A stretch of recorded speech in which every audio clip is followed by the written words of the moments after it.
Hello, my name is Marie Conster. I'm a real estate broker in Portland, Oregon with John L. Scott. And in today's episode, I am meeting again with Wilson Mak, who is going to give us an update about the Forbearance program. Hi, Wilson. Hey Marie, how are you? I'm great. Thank you. Can you, two words to introduce yourself? Yeah, I'm Wilson Mak with the Mak Mortgage Group, and we are a local independent mortgage banker, and we service the Portland, Vancouver area, and we also are licensed in California as well. Okay. So we met a few weeks ago and talked about the Forbearance program, and we were basically alerting homeowners with a mortgage about the other side of that forbearance program that looks appealing by suspending the mortgage payments, but there is a moment where that payment is due. And today, as we do this video at the end of May 2020, people have started receiving their letters from their lender saying, or servicer, saying you have to pay up. I mean, you have to pay whatever was suspended. Can you tell us a little bit about that? Correct. So when this all started, a lot of the media talked about, hey, contact your servicer. So one thing to talk about is what is a servicer and what is a lender. And the lender is who did your loan, who you talked to, your loan officer as you're going through the transaction. But after your transaction is all done, then your servicer steps in. And basically that is where you get that statement from and who you pay each month, that is the mortgage servicer. And a lot of people have been reaching out to the servicers and asking about forbearance programs, especially in the beginning. And at that time, there wasn't a lot of clarification, and it wasn't always a good financial decision to do forbearance. If you had to, of course, that might be your only option, but if you had the means to continue making the payment, definitely you would want to do that. Right. So a couple of things I heard you say. The lender and the servicer are, in a lot of cases, two separate entities. Mm-hmm. And in some cases, it's the same. Some lenders do service their own loans, but oftentimes it's two separate entities. And what has happened is when that forbearance program came out, some people who were still able to do their payments leveraged this opportunity to pause their payments. And I think I heard as well that in some instances, people just called their servicer, asked the question about forbearance without asking to be in forbearance, and their servicer still put them in forbearance. Is that correct?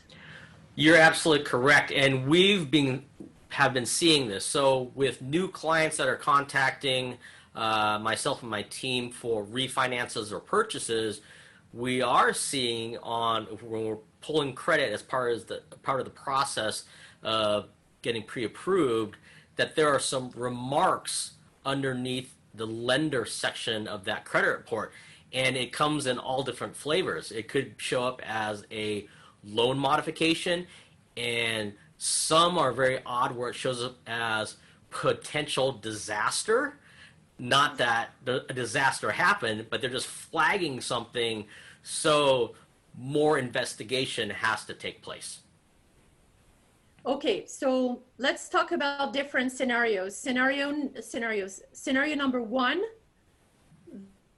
the homeowner lost their job or got furloughed and placed his or her mortgage payment in forbearance. So now what happens to those individuals? What are So their options? yeah, so in the beginning, when all this started, their option was typically just one thing, and what would happen is a balloon payment. So if they took a 3 month forbearance on month four, everything was due. The payment for month four, in addition to those 3 months that were skipped, so that's called a balloon payment. Everything is due at once. But Okay. what has happened recently, and it's a it's a place. It's called the FHFA. It's the Federal Housing Finance Agency. That agency was put in place in 2008 to oversee Fannie Mae and Freddie Mac. So this is what we're talking about is just for conventional loans. So what's happening now is if someone did a forbearance and they happen to continue making their payments even though they inquired about it, maybe they didn't even want to do it, they just like, hey, what are my options, because there's some unknowns. As long as they kept on making their payment, then they still can be eligible to purchase or refi right away, even if something was put into the credit.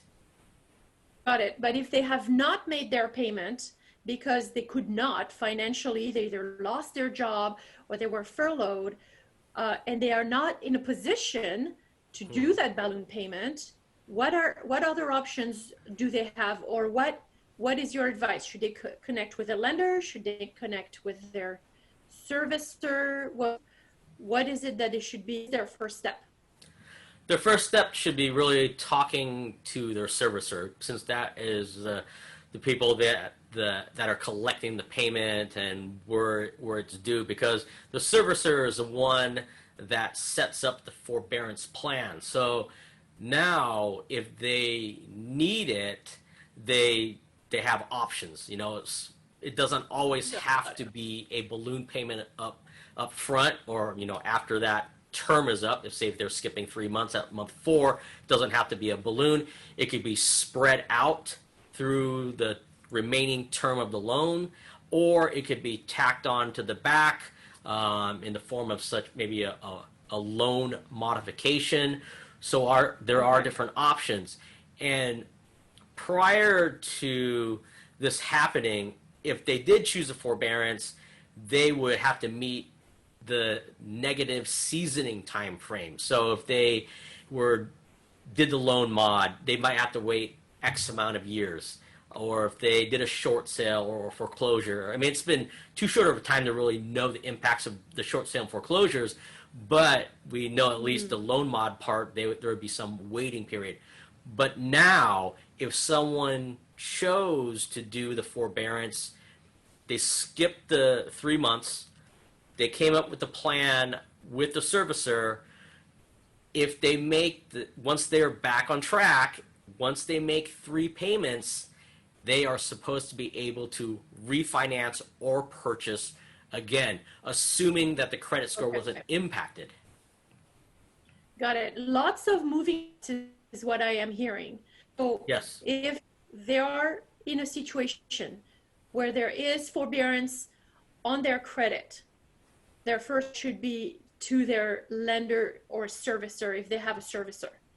And if they do not see a way out and they're looking at maybe selling and buying another home that's smaller maybe, then what I am hearing you say is that it may not affect their buying power, assuming credit scores are still intact and there's still income to look at, which now we're talking about people who put themselves in forbearance maybe because they were furloughed, but not if they lost their job, of course. So let's talk a second about people who have been furloughed and were thinking about buying a house, or maybe were in the middle of buying a house.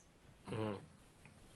So if someone gets furloughed mid-transaction, be it a refinance or a purchase, there's a couple options that can happen. If it's a temporary furlough, and if they are returning back to work within, say, 30 to 60 days of the loan closing, the lender can typically use what their pay was.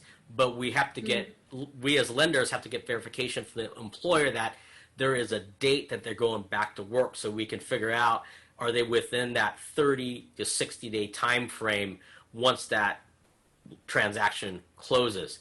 If not, and they're on maybe some type of PPP plan or unemployment, that's what's called temporary income, and temporary income cannot be used for qualifying income. So those transactions would automatically be suspended. Got it. One more scenario when that I'm thinking, the situation wherein a homeowner just closed on their home, and then this shutdown happened, and their first mortgage pay came up, and they took advantage of the forbearance program to not make that first payment. So now what is happening for them?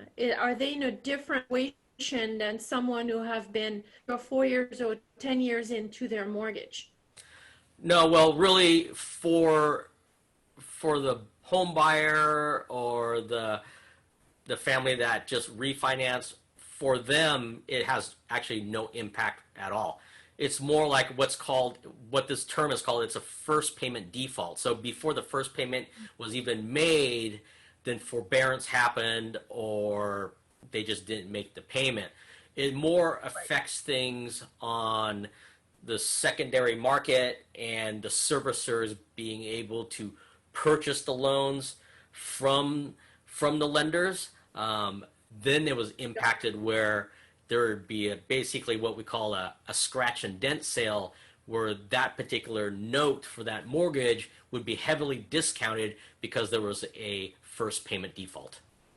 But it does not affect the borrower or the client whatsoever. Okay. Once they qualify and they close, then they're done. Okay, sounds good. So hopefully, to summarize the situation here, if you're listening to this video, and we're going to link the original video we've made at the end here. If you're listening to this video because you are in forbearance, whether you chose to be or servicer put you in forbearance because you picked up the question, you can clean that up and address that situation with your servicer. The sooner the better. If you're considering getting out of your home and selling it, then that's another conversation to have this time with your realtor. But at the end of the day, there is hope at the end here. And hopefully you're back at work very soon, if not now, very soon. Your furlough is hopefully ending very soon as well. And we can all come back to some type of normalcy very soon. Thank you so much, Wilson. Is there anything else you would like to add? Just basically what you said, depending on your scenario, I would reach out first to your real estate agent and lender, ask the questions, bounce some ideas around, because you don't want to technically you don't really want to call the servicer first, just because if you call, they might just automatically mark you as, hey, you are doing or forbearance. So maybe that's not what's going to happen. So let's talk to the professional first, get some solid advice, and then work together with everyone to come up with a plan and then move forward. Okay, well, thank you so much. Let us know if you have questions. You have our contact information below, but don't hesitate to reach out, and we're here to assist you and help you riding this wave. Thank you so much, and stay tuned for more information. Bye. Thank you so much, and stay safe and stay healthy, everyone.